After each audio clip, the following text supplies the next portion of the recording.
Moi, ce qui m'a intéressé dans la France du Bon Coin, c'est en fait tous ceux qui en France pratiquent l'économie collaborative et circulaire, un peu comme Monsieur Jourdain fait de la pro. C'est-à-dire que là, il y a des magnifiques entreprises, il y a des super startups, mais il y a aussi tous les Français qui concrètement se débrouillent et participent à l'économie collaborative et circulaire. Et il y a un enjeu très particulier qui est celui de l'emploi. Grégoire en a parlé. Mais aujourd'hui, pour beaucoup de gens qui sont peu qualifiés, c'est effectivement plus facile de trouver, entre guillemets, des clients que de trouver un patron. Et je pense que l'économie collaborative donne sa chance à tous ceux qui aujourd'hui cherchent, entre guillemets, des clients plutôt qu'un patron.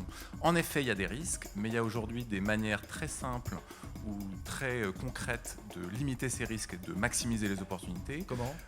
Un, c'est de réfléchir à la protection sociale et d'apporter un minimum de sécurité, notamment en matière d'assurance et de mutuelle.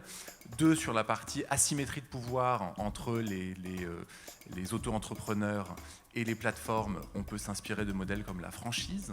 Je veux dire, la franchise a réfléchi à un modèle social qui est hyper sophistiqué en France et on pourrait tout à fait avoir un statut de micro-franchise.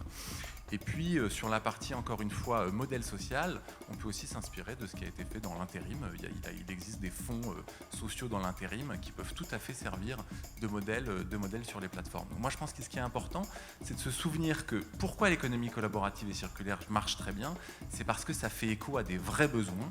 Et ces besoins, soit en tant que consommateur, soit en tant que travailleur. Et encore une fois, il y a tout à fait matière à imaginer des modèles sociaux qui vont bien.